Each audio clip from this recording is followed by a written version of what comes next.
With me right now, though, is AJ Nealey from Nealey's Auto Service, Edgewater, Maryland. Hello, AJ. Yo. Good to have you here. Greg Buckley, Buckley's Auto Care, Wilmington, Delaware. Hey. Hey, what's up, guys? Good to have you here, Greg. Hey, look at, we're in unprecedented times. I don't need to tell you that. Lots going on, lots of shaking going on. I decided that we were going to have a start the dialogue. We were going to start the dialogue on the new normal. And a few weeks ago, I had a Carmcast on it. And I have to tell you, it's changing every day. Something new. There's a new concept. There's a new thought. There's something new upon us. I think we're never going to have what I would call the way it used to be ever again, or at least not for a long time. So we're here to start a very heavy dialogue. This is part one. We're going to continue to have a few of these and get perspectives from all over the industry. Hey, I want to thank Carolyn from Shopware. Give your customers and staff the end-to-end digital experience that they deserve. Boy, that's the key today, being digital. It's time to upgrade your management system to Shopware, get more profit in less time. And who doesn't want that? Hey, find out how, get a free live demo and a review shop owners' testimonials at getshopware.com. Getshopware.com. More time, more profit. Well, guys, I was going to actually ask Kevin the first question. I really was. But since he's not here, and let me look to see if he's popped in yet. No, he hasn't. Greg, I was planning on asking you the second question. The whole family dynamic that has changed not only inside the business, but at home.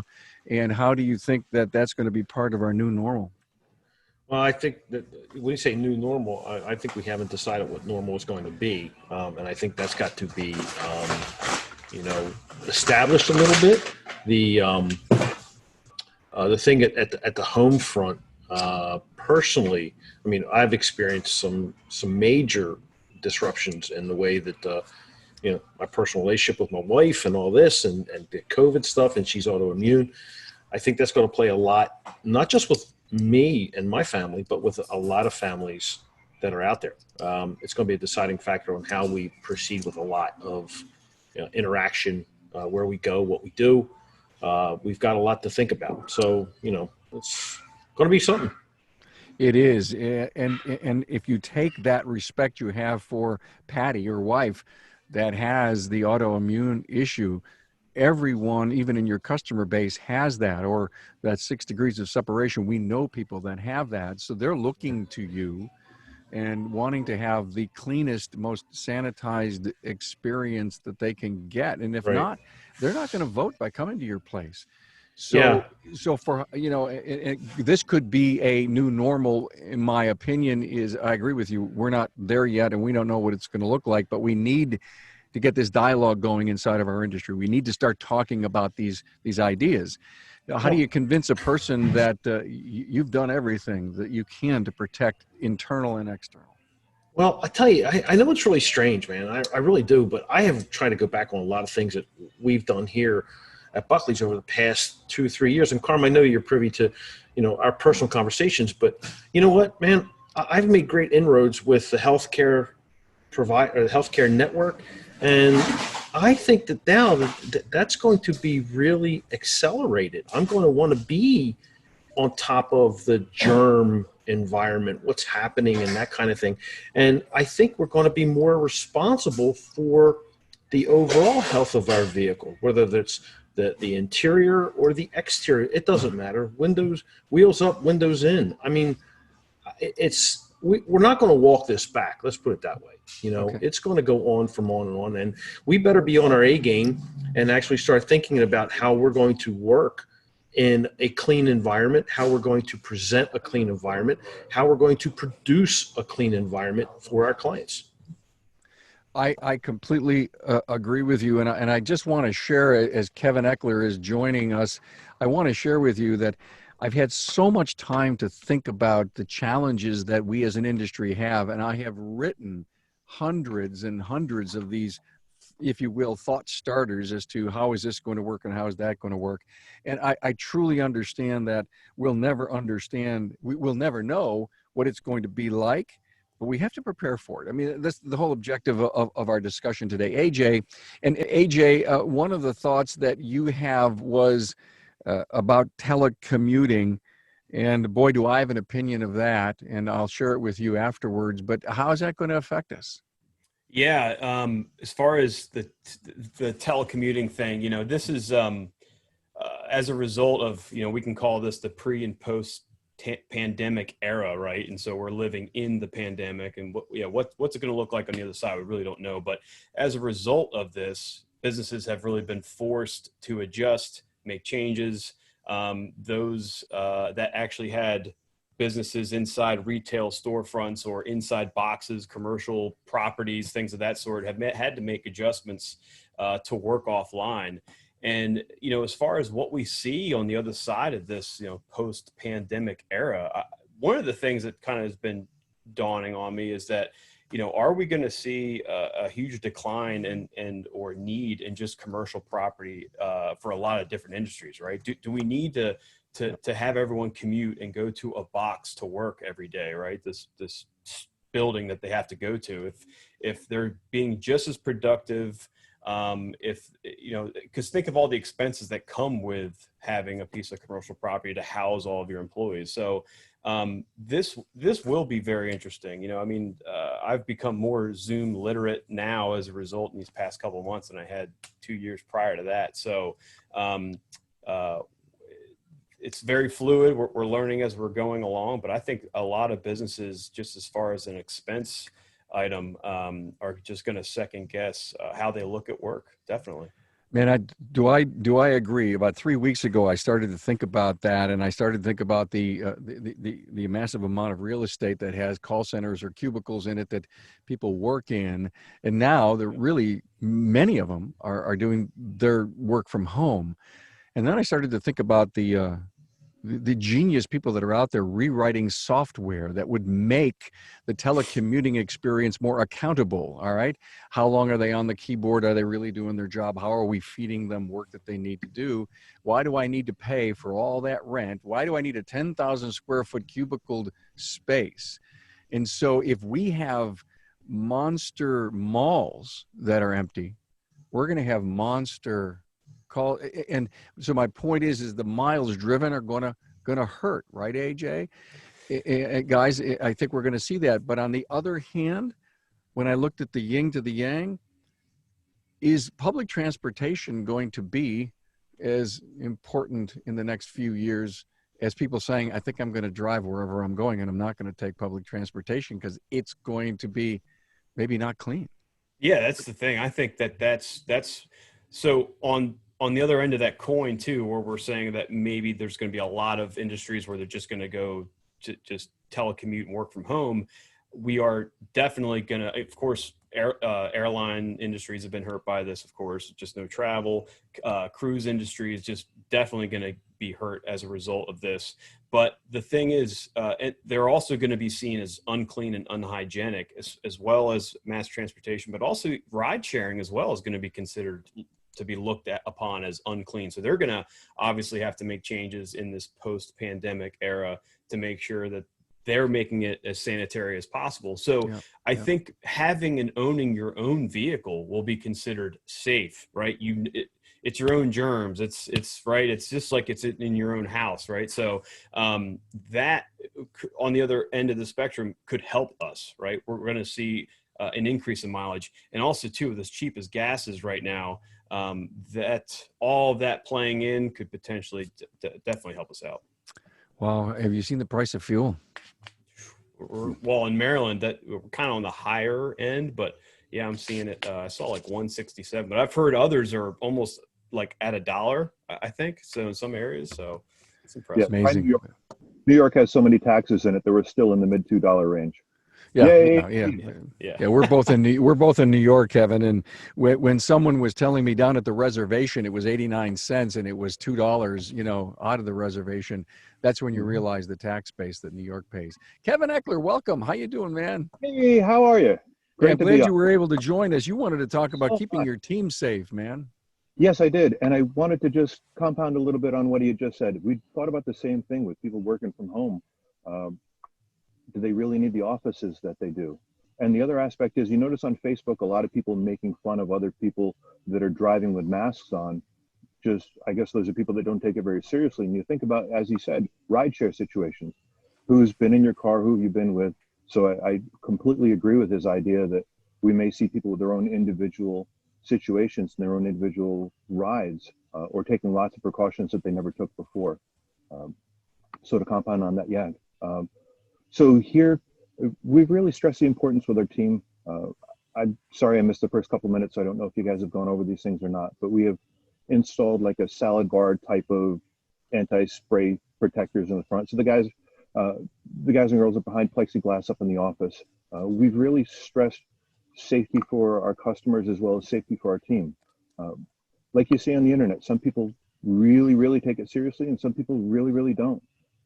We've had one fleet account who has a large fleet of vehicles and a lot of employees, and his particular opinion is, if we are not going to do everything that we can as a preventative measure to prevent any spread or any possible contamination, he doesn't want to do business with us. He doesn't want any of our employees anywhere near, in, around, or servicing his vehicle, because he has over 100 people that he's responsible to keep safe and to do everything he can to prevent the sickness. So we've got the guys always wearing gloves in the shop, even though it's annoying. The guys are wearing masks. They're taking precautionary measures. We're spraying down and wiping down things. We've really stressed to our people how important it is for them, for their families, and everyone around, how much we need to be safe. Lisa worked for years as an executive assistant in one of the local hospitals.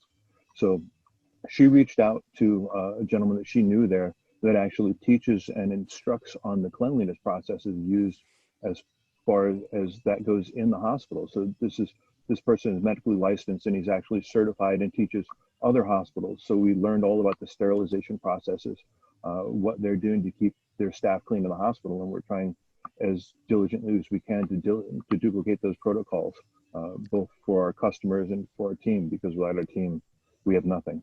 Guys, is this going to be the new normal, or is this going to be last for a year? I think it's. Greg? Sorry, Kevin. Go ahead, Greg. I thought this. I think this is the new normal. Kevin, you touched on what I mentioned before you jumped on. Is that I think our profession is going to have to associate ourselves with someone like you just spoke about from the medical community, who can teach us the finer points of sanitizing a vehicle, keeping clean, and what the expectations will be. And the reasons is what your fleet operator just said. Sure, he is definitely out to protect his employee base and make sure that everybody stays as safe as possible. I think for two reasons. One, productivity. If he is to lose a staff member, that one staff member may take out 3 others or 4 others. So his business goes down. Your business, our shops get contaminated. We have to curtail operations. And secondly, we've got the legal liabilities that are unknown at this point. How that's going to make us safe from legal things. So, like I said, this isn't going to be walked back. And I think that we really have to understand all the points around us, from the psychology or the psyche of our clients, of our staff, of everybody, and then how we keep up on it. So it's a big thing we got going on. Yeah, just to kind of add on to that too. I think if we do get to a point where we have a vaccine and we can get ahead of this as an issue going forward, I do see complacency setting in, because if we've got something where we can get ahead of it, just like we deal with influenza right now, we have yearly vaccines trying to stay ahead of it. It will potentially ease the public, and maybe they'll start to take away a lot of these restrictions. But it's not like we as businesses should just let our guard down. But of course, yes, there will be somewhat of a new normal after the fact. But as far as the extreme amounts of protective measures that we're currently taking today, do I see that lasting for a couple of years or forever? I don't. I think we're gonna. But who's to say the next wave of something new out there that we even know about is right around the corner? So it's just hard to say. But I think the vaccine will play a role. You know what I find so interesting? We have millions and millions of colds every year. Mm-hmm. You know how we get them? Licking railings. Just like we're protecting ourselves now. You know, in 2 years, you may say, hey, shop here, we give less colds. Right. Yeah. And I don't think it's at no charge. it's not just the process that you do to keep yourself safe, it's the perception of the customer. So you could take every precautionary measure possible, but if your customers aren't aware of them and they don't see them, they won't appreciate them. And I think perceptions of those are kind of like political opinions. People are very, very polarized and they go to extreme measures. Yeah. So they either are really relaxed and they really don't care, or they're very, very passionate about it. And if you're not following what they deem to be really important processes, they're not on your team and they're out of there. Well, think about that, guys. We've talked about having a customer avatar for many years, and if you're a good marketer, you really can identify who it is that you want to be your customer. Well, you know, their perception, Kevin, which is perfect, of the cleanliness, the safety, the sanitizing issue needs to be in, you know, in that avatar, and then you have to behave and give exactly what it is that they expect. The golden rule is never speak about politics. Politics and religion stay out of the office, but this in itself is almost a version of both of those. People are, you could say they're very religious about their behaviors, or they're very polarized like political things. So the two things that we really need to be careful of are right before us in a form with this pandemic and view of that. You know, his point, guys, is you go into a grocery store and their rule is that you have to have a mask to get in. And if you don't, will they sacrifice the relationship that they have with their customer by saying you can't come in without a mask? Will, to your point about being polarized, because you're doing the right thing today, does that hurt your business? I don't think so. I think it cements it with people. I think, if nothing else, it's a little slower, so we've all had opportunities to clean and organize and paint and better present our facilities. So in a time when people are concerned about contamination and contagiousness, if you have now really focused on cleaning, painting, updating, really not looking like the old style garage, like we've always advocated, try to look and present better. You focus on that. I think the people that don't really care are going to go, hey, it looks really good in here. And they'll kind of appreciate it, but not really. But the people that it really means something to, it really means something to them. So I don't think you lose anything by being better. I think you can stand to only gain. Great advice. Thank you so much, Kevin. We've been talking about concierge service a lot, actually, in the last couple of weeks on some of my Carmcasts and some of the dialogue that I've had with people. Greg, whatever concierge service means, if you've ever had a white glove pickup or drop off, where is that going?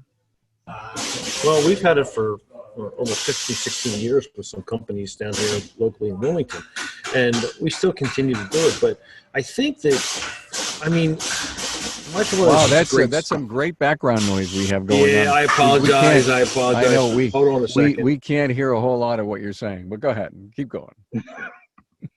And I know I have got no room in this building for me anymore. I know. Yeah. But we got to build you a sound booth. I know. Real quick though, what we have is we had the concierge. We still do. We practice down at companies when they're in business. And the thing of it is that when you talk it to a personal level, you have to ask your question: is your client as honest as it can be with telling you what their situation is? Have they been affected by anything?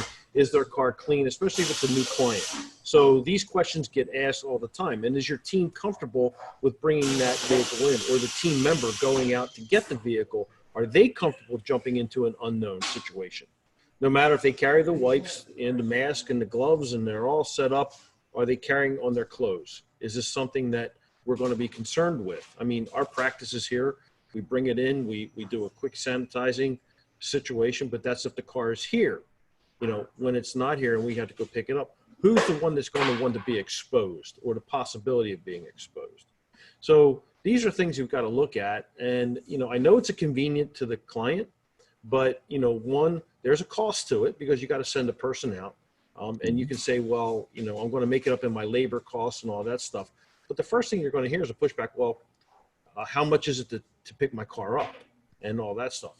I don't know. Maybe it's wiser that you invest in a tow truck and go get it, you know, a not-for-hire truck, or make arrangements with your favorite tow facility and, you know, go get the car. And whatever the cost is, $85, okay, build it somewhere, you know, stuff like that. So You know, I love something he just said, guys. I'd love to build on it. He said being exposed. And could you share with me, all of you, share for the audience, when you ask one of your team members, I don't care if it's an A, B, C tech, if it's a GS person, listen, you need to go pick up, Mrs. Smith's car.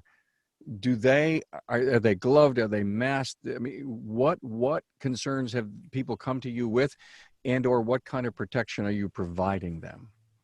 Yeah, well, I gotta say, I have a really talented mother-in-law that knitted us all face masks for everyone here, the entire crew at the shops. Of course, mine's got a bunch of sloths on it and stuff. So anyway, they were appreciative of that, giving that out. But of course, anyway, we're already buying gloves for the crew, and we do. I am aware of, and I'm open dialogue too, of course, with our weekly huddle meetings and things of that sort. But I've got one employee, for example, he came to me. He just doesn't feel comfortable necessarily in the current environment because of it, and he is asthmatic, and so he's kind of on that a higher risk level as far as getting it.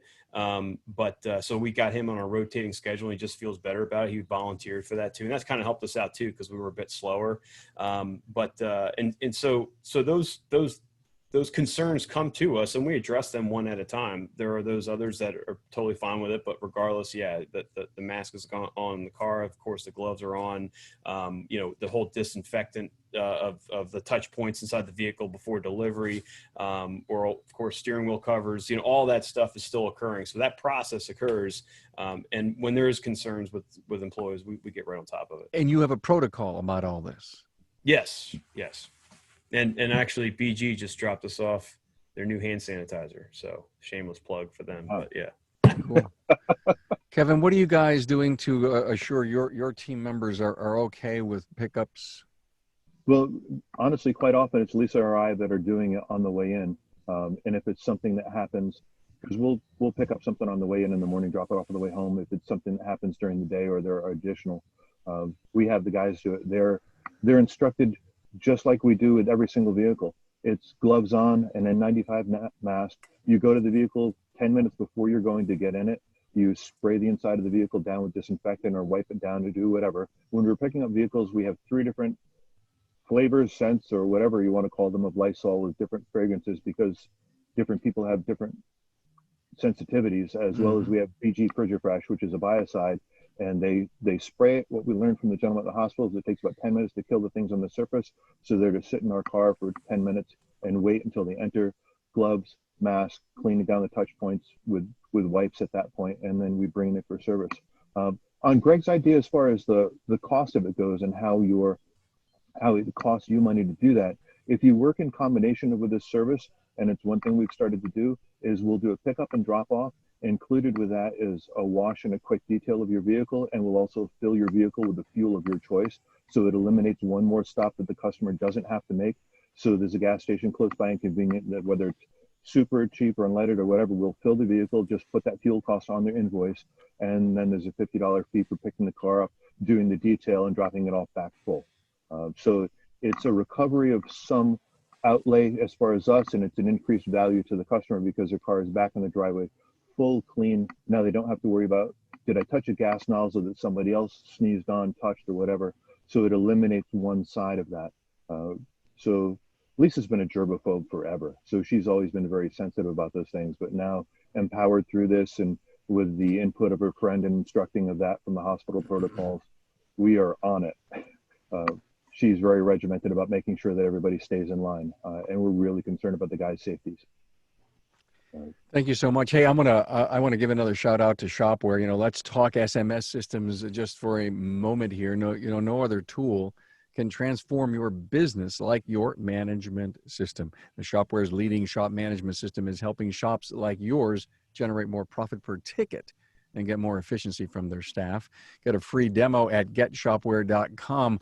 No doubt we have some extra time on our hands. I know we're fulfilling it with doing other things, all kinds of webinars and training and networking. But if you find some extra time, take a serious look at your SMS system. More time, more profit. Shopware. Getshopware.com. We lost Greg somehow. Okay, that's okay. Wow.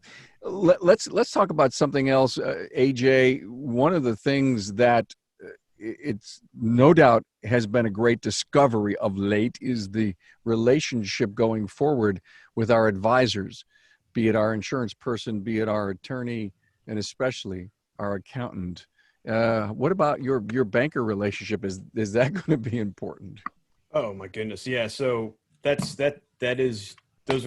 part of your board of directors, right? At the table. And you got to have a guy or gal that fits each one of those roles. So legal counsel, CPA, all that stuff. But yeah, the banker, hopefully you've established those relationships before issues like this occur. So, I have to say, having a personal relationship with a representative at our local community bank was absolutely mission critical for us, especially when it came time to apply for the PPP loan. I still owe him a bottle of whiskey, by the way, because I bothered him so much with emails and calls. He held my hand throughout the entire process, and he's always responsive. As a result, we were one of the first applications that kind of went in for that first round with our bank, and we were funded a couple weeks ago. So it's absolutely mission critical that occurs. The other thing that I hear, and of course, sometimes unfortunately on the media, you hear reports of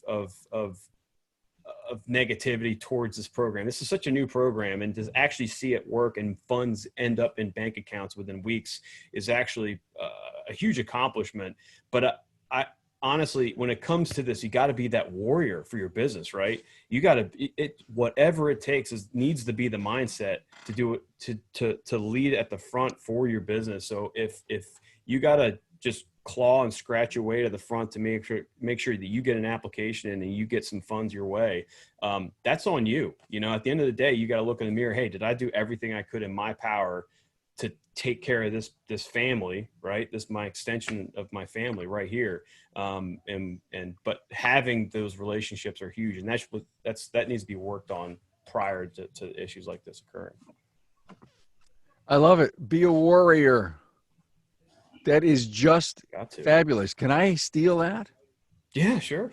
Be a warrior. It's the David Goggins mindset, man. Yeah, you got to be that one warrior. Yeah, right? Wow, cool. Are new car sales going to have an effect on our business going forward, guys? Certainly. I don't know if any of you guys get the Lang marketing reports, but so current predictions, and this will become true. So during the global financial crisis in 2008, we saw an 18% decline in new vehicle sales. We know this is actually going to be worse than what 2008 was looking like. And this is, as Jim Lang kind of put into his report, this is the black swan event. It's going to have huge repercussions going forward.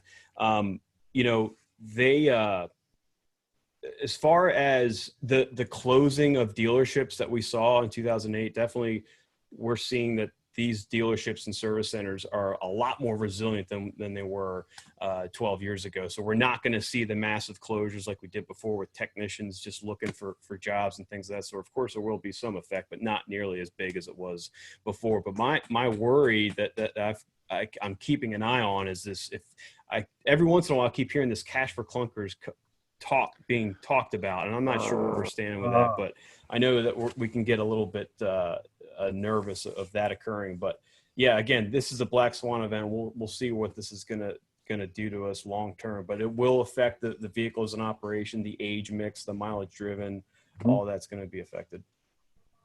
For sure. Yeah, there are several local dealerships near us that very surprisingly have shut down temporarily. They've gone from a minor staff to a skeleton staff to literally shutting departments down, which just blows my mind because they've completely limited and blocked off their exposure to their clientele. I can't see that being a good thing. The worst thing I think is that you send your crew off to sit on unemployment. They sit there, they get the magical $600 extra a week. Yay, team. They get used to that, readjust their budget to that, and then you want them to come back to work because business picks up. And now they're looking at their paycheck, which used to be very fair, and they look at it like, hey, I get a good rate. And now they're looking at it going, that's all I get? I made more money sitting on my butt. And it may be the same amount of money, but now they're bitter about it because they've adjusted their spending to what they make, and they suddenly feel that they're worth more than they were getting when they were paid fairly. So the closures, Yeah. I think, bring about a whole attitude change in the business that was completely unexpected. Yeah, they could sit home and do one side hustle, and they're making their move. They've got it covered. I mean, we've had some dealers around here to curtail their hours, which is like you said. It's kind of unexpected. I know that we've done everything we can to stay open. And be more aggressive with letting people know we're there. Ships seem to have taken a back seat and said, okay, we're going to just let everybody go, furlough a lot, and hopefully they'll all come back. And I think all of us can say that they probably won't all come back. It's an opportunity for us to grab a good technician who doesn't like that yo-yo type of situation, and that I got to say, they're not loyal to them. So we've got some opportunities. Yeah, and I wanted to just add to this just quickly, as far as the new car sales are concerned, especially with as cheap as fuel is right now, the first thing that's just dwindles in sales, electric vehicle car, EVs, hybrid vehicles, that they bring a premium price, but that will have, as far as that long-term effect, as far as where we were going with more electric vehicles, hybrid vehicles on the road, I think we're going to see an effect with that, definitely. Although you think it's going to be bigger? It's going to be bigger?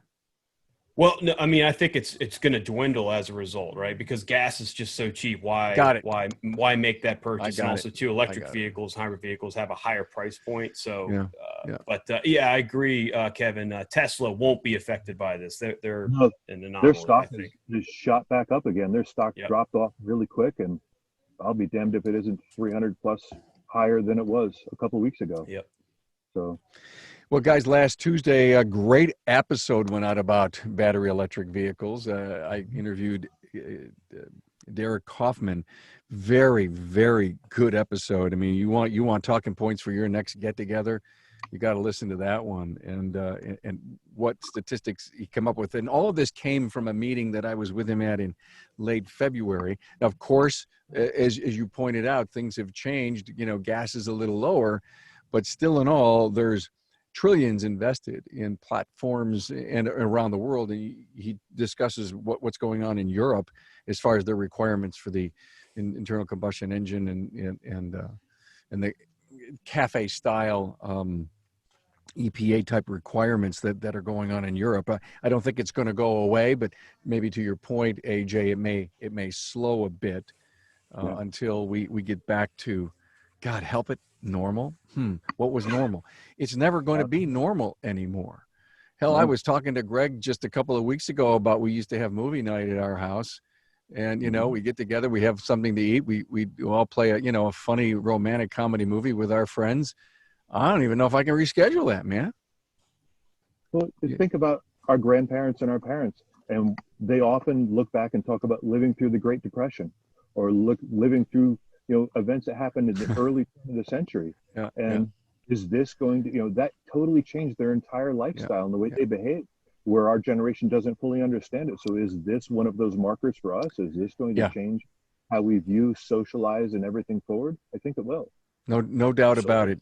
No doubt about it. Yeah, we're going to look, but you're right. I mean, my grandson's going to be 2 in just a couple of weeks. Greg, you have a beautiful new grandchild. Kevin, you yet? Yes, we have a first grandson. He's 2.5 months old now. Great, congrats. So you think about their memories of this. We'll be able to say, well, did you live through? My dad used to talk, and my grandmother used to talk about the Great Depression, and we're going to talk about the Great COVID-19 pandemic. It's unprecedented. I mean, who would have thought? I mean, I was on a cruise ship weeks before. I was at Vision, came home with a cold. And when this finally hit, I said to myself, God, could I have had it? Yeah. I didn't even know. In fact, an episode went out today, guys. I interviewed 3 trainers, Dave Hobbs, G. Jerry Trulia, and Peter Orlando. What a hoot. You have to listen to that. It's all about these rough and rugged trainer guys. And we were kind of hinting about COVID-19, and that thing was recorded if you will, what, the first week of March. We just, I think a week before it all started to shut down. So there's some really ironic or iconic discussion in there about COVID.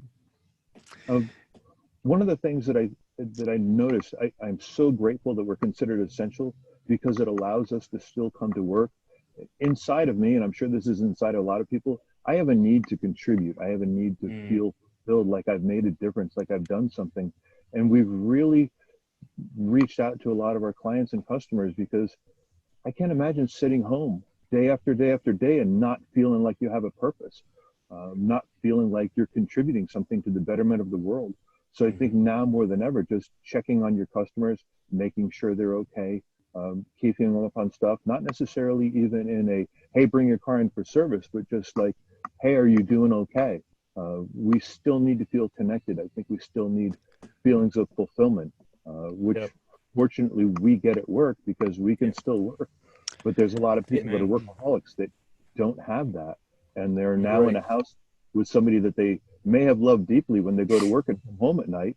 But not everybody's built to be home all day with their wife and their kids in the same house and not be able to get out. So being a friend and just a listening ear for a little bit can really solidify a lot of relationships.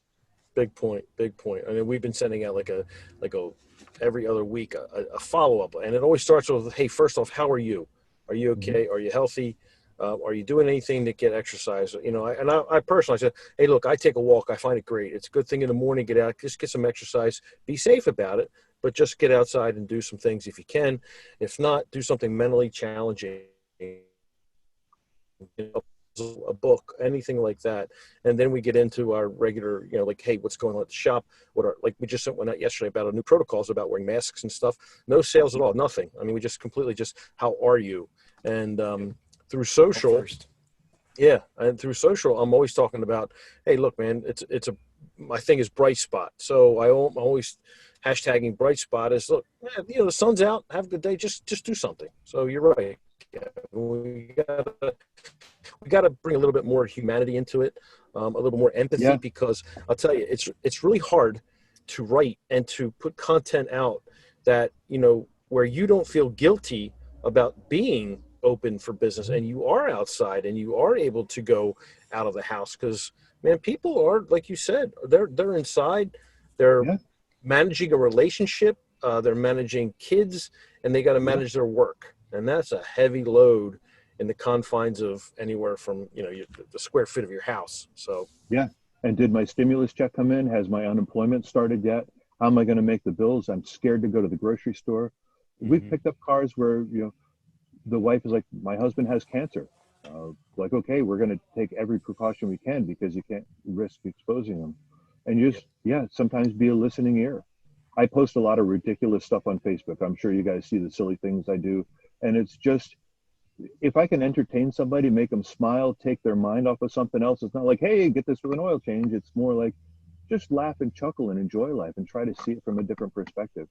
I think you really humanize and really become more relatable to your people and just try to understand them. Boy, has this changed us, hasn't it? Yeah. Silver linings in all of this, I have to say too, as much as it sucks, man, there's been a lot of great stuff, just as us as people. And like you've said, Kevin, man, I totally agree with that. We are so spoiled to be able to continue to work and continue to be able to contribute. And, I picked up this idea from Joe Hansen from Gordy's Garage, as far as just calling those customers, man, with that help first mentality. How are you? How are things going? What can we do to help? And even some of the small business owners that are out there, not even in your industry, or even are, holding their hands as far as some of the relief programs that are out there, just being able to contribute. Yeah, it is very fulfilling. Yeah. Some of my customers have come in who have small businesses and they haven't applied for PPP, or they're having roadblocks, and I'm helping them out with telling them where to go to SBA, the SBDC, get in touch with them, trying to instruct them. So, AJ, you're right. It's anything we can do to kind of like help. I mean, it doesn't have to be automotive. It can be anything, right. Common sense, advice, that kind of thing. So life stuff, Yeah. Good stuff, guys. Hey, if you haven't thought about your management software this year, it's time. Shopware Shop Management is transforming the way shops like yours are doing business by giving you tools to increase your sales while delighting your customers. Go to getshopware.com for all the details. More time, more profit. Greg, I know that you always had this really cool tagline for your business, drive safe, drive smart. And I've recently seen 2 more words added to that. Drive healthy. Drive healthy. Yeah. Wow. And so we were just kind of chatting about marketing, and I love what you guys just said. And I think that's probably so critical. I don't think this is going to change the empathy we feel for our customer and their lives situations. I think that's going to teach us a lot. Yeah. I think it's, well, go ahead, Greg. I just want to say, I think it makes us more responsible. I think we may see it as a challenge, but I honestly believe that we have more responsibility now in most cases. I mean, when we get inside the vehicle today, it's just, there's so many things that people do need advice on, and they can share it with us, we can share it with them. But I just feel that now we're part of the whole vehicle, not just the tires, wheels, and the skeleton side of things. It's now people are going to look at us for like, okay, what do I do here? How can you help me here? This kind of thing. So, I look at it like, okay, it's a challenge, but we are professionals, right? And if there's a concern with the vehicle, no matter where in the vehicle or around the vehicle, the responsibility is with us, and people will be looking at us to be the expert of that of their vehicle, of their transportation mode. So. This may be one of those key points where we look back and go, this is a public perceptions change from greaseball mechanic to technician, whereas they no longer view us in a dirty, greasy environment that they remember from 50s movies and from Grease and such, whereas they see us now on not only technically advanced, but on a more sterile, cleanly, just overall better position. So that this may bring about a better mental change or perception also. Fundamental change. Mm-hmm. There you go. Yeah, we're always looking for a transition point, and this might be it. Yeah, we talk about that empathy that we want to have with our customers, of course, post-pandemic era. Mm-hmm. Honestly, empathy is something we've worked on even pre-pandemic, right? I mean, the vehicle is the inanimate pet of the family. When it goes down, you got to get to the root of what that vehicle is and how instrumental it is to their daily lives, right?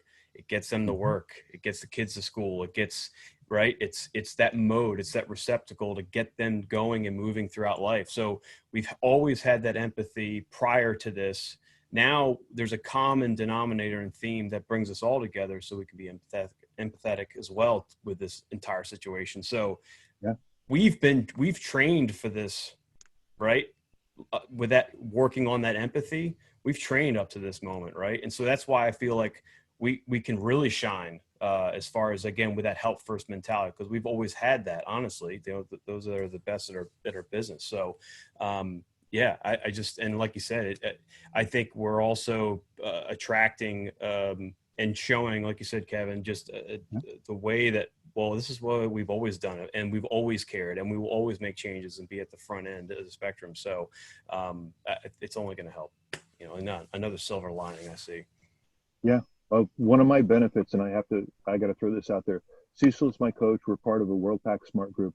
The support within the Smart Group, the sharing of resources for developing the PPP and the other monies and the other things, the guidance of being taught, and we always knew it's kind of a relationship business, but it's not a transaction business. It's a relationship business. Okay. Learning how to run your business profitably, learning how to care for your customers profitably. 5 years ago, I didn't have loaner cars. Had this hit, pick up and drop off. What do? Leave my pickup truck in somebody's driveway. But now I have signed, licensed, legal, insured cars that I can leave for people, and just developing a better business practice. And fortunately, having been able to do that has allowed us the resources to not close the doors in fear or panic, or to be able to provide the services that our customers need to help us to continue those relationships now. So I've said it before, but I can't stress it enough. I mean, we're good by ourselves, and I get great support off of ASOG and different groups off of Facebook, and there's lots of different good groups. But having a coach, having somebody to be personally accountable to, being part of a 20s group that can just be there when you're in the middle of hurting, has made a world of difference for us. And I think right now, particularly, I don't know what I'd do without them. Well, I think that point is so well taken, because I think part of the new normal, everyone, is going to be 20 groups, is going to be networking, is going to be having a business coach, is going to be having the right board of directors, as AJ said earlier, the attorney, the banker, the insurance person, and to become the CEO of your business. And you're so right. I think that this is there's going to be a shakeout. Agree with me or not? And I think there's going to be huge opportunities. I know, Kevin, you had mentioned to me that you may be looking to expand. Even though we are in some turbulent times, there may be opportunities out there, and that may be part of the new normal. Yeah.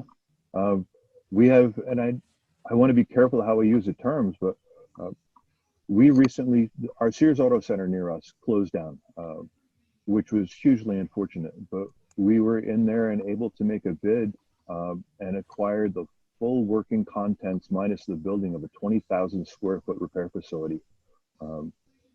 I can't fit all of the equipment that I bought in my house and at home, and I'm storing things, but just pennies on the dollar and the opportunity to, I've learned to look outside of just inside of the bays and inside of the shop, but there's opportunities around us. We invested, sold things that we wouldn't use, and enhance the opportunities and the services that we could provide. I've got 2 Hunter Hawkeye Elite machines that are 4 years old.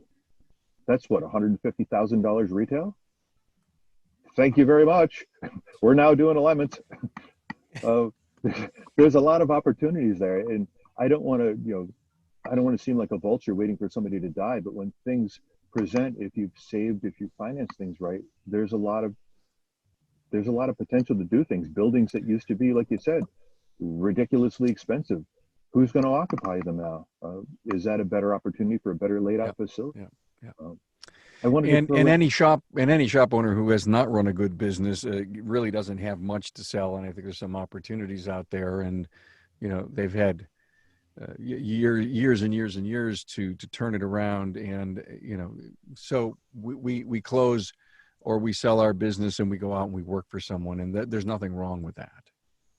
If you're not a business person, there's nothing wrong with that. But if you're in business, get advice to become a business person. Look, I so appreciate AJ, Nealey, Greg Buckley, Kevin Eckler, the Warriors that are here today. My Warriors. That's what we're going to call you guys from now on. You're not my crew. You're my Warriors. Cheerleaders. You've been meaning to put that hat on. Is that how you pick up your concierge card? Oh. Sometimes. Nice. It makes an impression. I love it.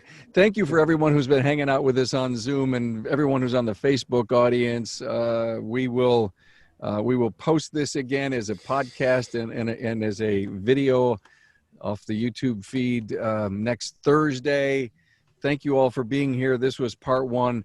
I still have 50 other things to talk about with either this crew or another crew next time, but continue to be safe, and much success to you guys. Thanks for being here.